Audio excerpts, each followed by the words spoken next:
सिकंदर महान का जन्म पेला में हुआ था, जो मैसेडोनिया की राजधानी थी। उनके पिता राजा फिलिप द्वितीय थे, एक मजबूत और महत्वाकांक्षी राजा। छोटे से ही सिकंदर बहुत होशियार और सीखने के लिए उत्सुक थे। उन्हें महान दार्शनिक अरस्तू ने पढ़ाया, जिन्होंने उनमें ज्ञान और रणनीति का प्यार डाला। 16 साल की उम्र में सिकंदर युद्ध में सेना का नेतृत्व कर रहे थे। उन्होंने जल्दी ही खुद को एक कुशल और साहसी योद्धा साबित कर दिया। जब फिलिप द्वितीय की हत्या हुई तो सिकंदर 20 साल की छोटी उम्र में राजा बन गए।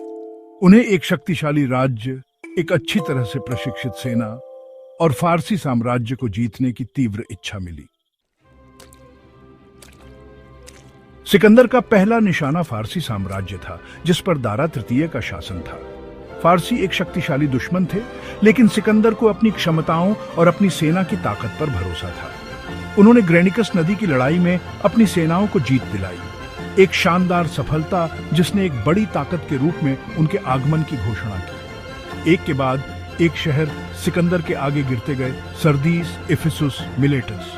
उन्होंने फारसी शासन के तहत यूनानी शहरों को आजाद कराया, जिससे उन्हें लोगों का सम्मान और प्रशंसा मिली। हर जीत के साथ उनकी महत्वाकांक्षा बढ़ती गई। उनका विजन ग्रीस की सीमाओं से आगे बढ़ता गया। वह तब तक नहीं रुकेंगे जब तक वे पूरी दुनिया को जीत नहीं लेते। सिकंदर का पूर्व की ओर मार्च उन्हें सिंधु नदी घाटी तक ले गया, जहां उनका सामना दुर्जय राजा पोरस से हुआ। पोरस एक गर्वीला और बहादुर राजा था, जो अपने राज्य की रक्षा के लिए दृढ़ था। दोनों सेनाएं हाइटस्पेस नदी की लड़ाई में भिड़ गईं, एक भयंकर और खूनी मुठभेड़। भारतीय प्रतिरोध की क्रूरता के बावजूद सिकंदर की बेहतर रणनीति और उनके सैनिकों के अनुशासन ने उन्हें जीत दिलाई। पोरस हालांकि हार गए, लेकिन उन्होंने अपने साहस और लचीलेपन के लिए सिकंदर का सम्मान अर्जित किया। अपने दुश्मन से प्रभावित होकर सिकंदर ने पोरस को क्षत्रप के रूप में बहाल कर दिया, जो अपने विस्तारित साम्राज्य में पूर्व दुश्मनों को शामिल करने की अपनी नीति का प्रदर्शन करता है।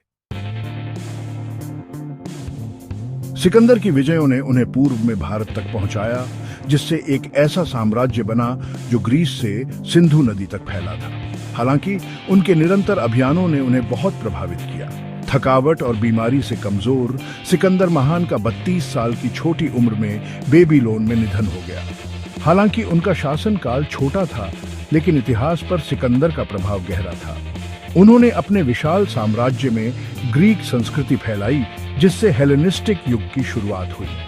उनकी सैन्य प्रतिभा ने कई पीढ़ियों के नेताओं को प्रेरित किया, और उनकी कहानी आज भी दुनिया भर के लोगों को मोहित और प्रेरित करती है। सिकंदर की विरासत महत्वाकांक्षा, दृढ़ संकल्प और स्थायी मानवीय भावना की शक्ति का प्रमाण है।